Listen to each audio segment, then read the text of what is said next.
Mr. Deputy Speaker, Sir, I am grateful to you that you have come to a stage when we can wind up the debate. I am very thankful to the honorable members for the very lively discussion that has taken place for so many days. If I am right, I think this is the first time that the foreign affairs debate has aroused so much attention. It is said that over the years his practice had been given up, and many times the vital areas of government's activities like foreign affairs and defense were not taken for discussion and voted upon.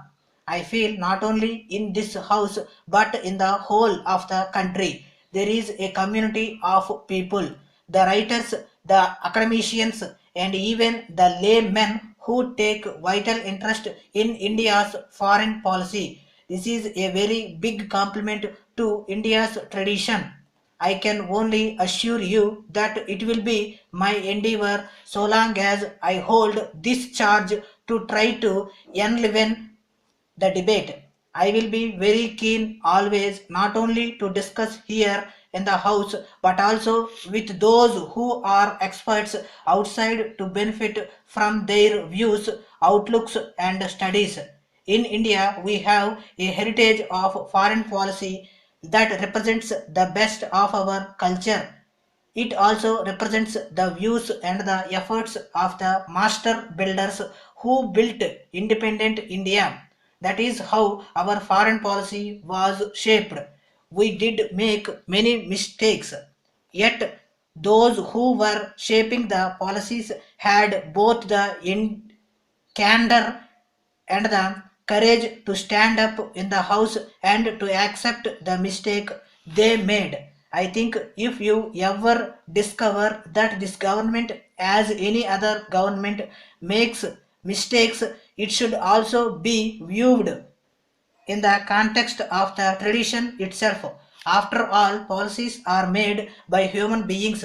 Therefore, policies and perceptions sometimes can go wrong. But one thing on which we must not make a mistake and must never go wrong is on the basic principles of our foreign policy. As I sat here for 3 to 4 days discussing with the honorable members, hearing their views on various aspects of foreign policy, I felt more humble.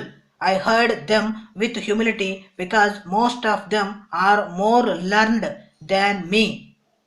They know better than me. Therefore, I heard them with respect. I promise again that it would be my attitude all the time that I hold charge of this portfolio. In the debate, when I heard my friends, I found one thing missing. That was the perception of change that has taken place all over the world. If we do not understand that no country, particularly India, can ever make a well thought out foreign policy, we must try to understand that Soviet Union of today is something very different from what Soviet Union was yesterday. I had the privilege of staying there for nearly 5 years as ambassador of this country. When I look around, when I look at the phases of the policies, I perceive a good change there.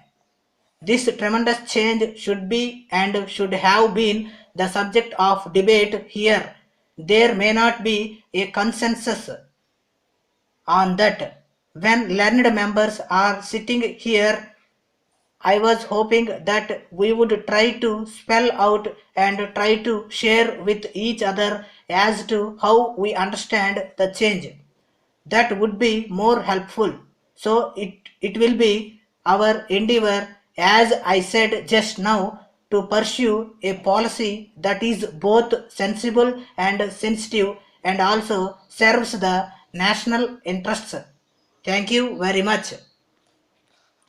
Letter from Thiru Balasubramaniam, Secretary, Residents Welfare Association, Pallavaram, to the Managing Director, Metro Water Board, Chennai.